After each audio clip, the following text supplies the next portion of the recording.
Welcome to this week's Bible in the News. Since Britain joined the Common Market, the predecessor to the European Union, Bible believers have been convinced that Britain would not remain a member of the Union by the time of Christ's presentation to the world. In 1990, a chapter in the book Guardians to Israel and Arabia, a chapter was titled, "Britain's Exit from Europe is Inevitable."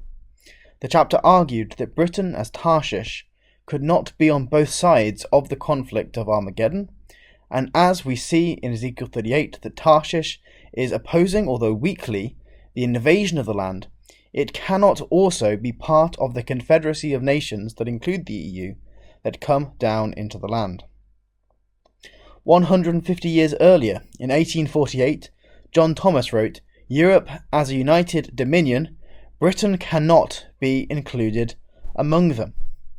Before the EU was even formed, Bible believers were convinced that firstly there would be a united Europe, something that looked unlikely during the Napoleonic Wars, and secondly that Britain would be independent of it.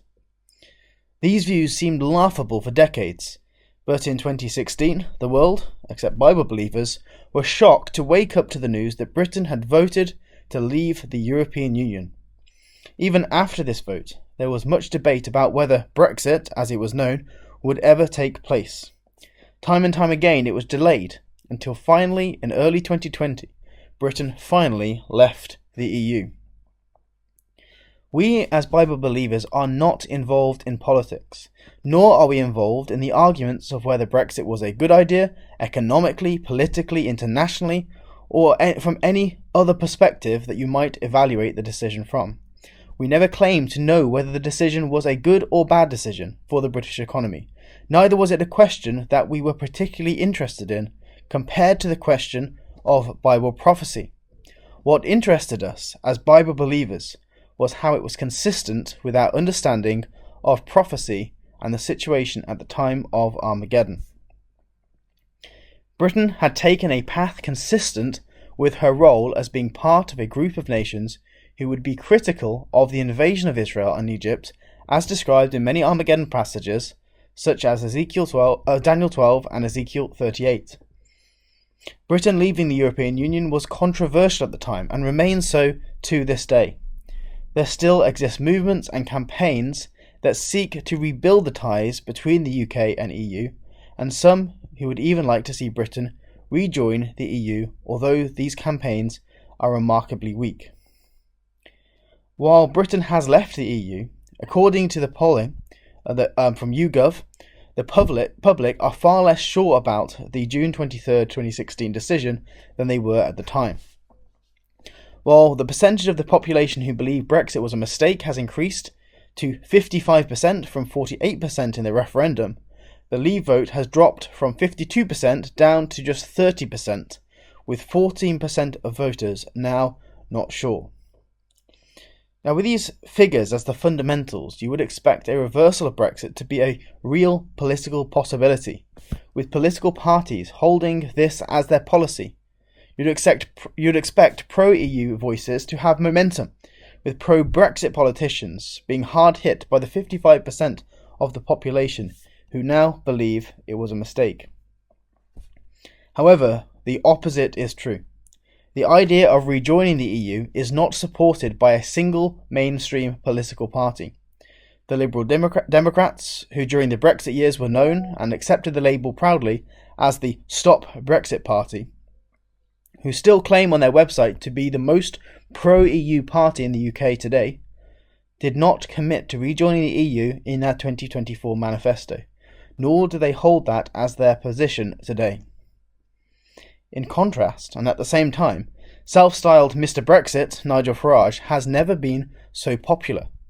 Last week in the UK local elections, Nigel Farage's party, Reform UK, swept to a victory even larger than had been expected by the pollsters.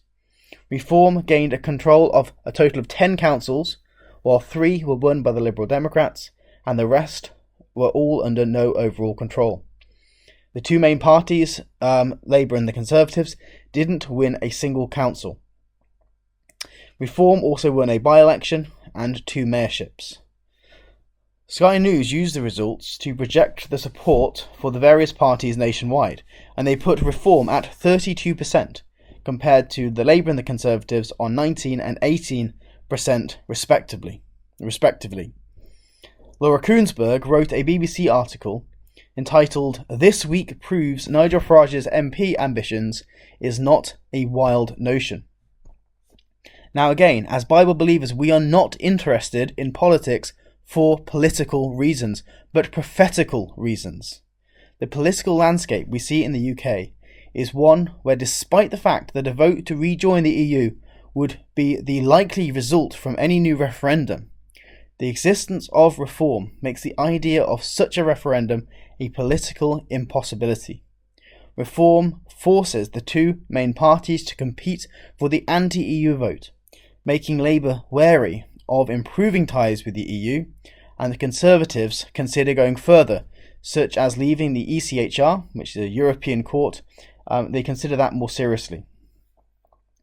As Bible believers, we believe that Britain didn't leave the EU because it was the will of the people, but because it was the will of God. Britain has a role that isn't one she has chosen, but one that God has chosen. That role is to be with Sheba and Dedan with her young lion powers, and weekly criticise what the nations are doing to the people of God. This has been Paul Barnes joining you for this week's Bible in the News.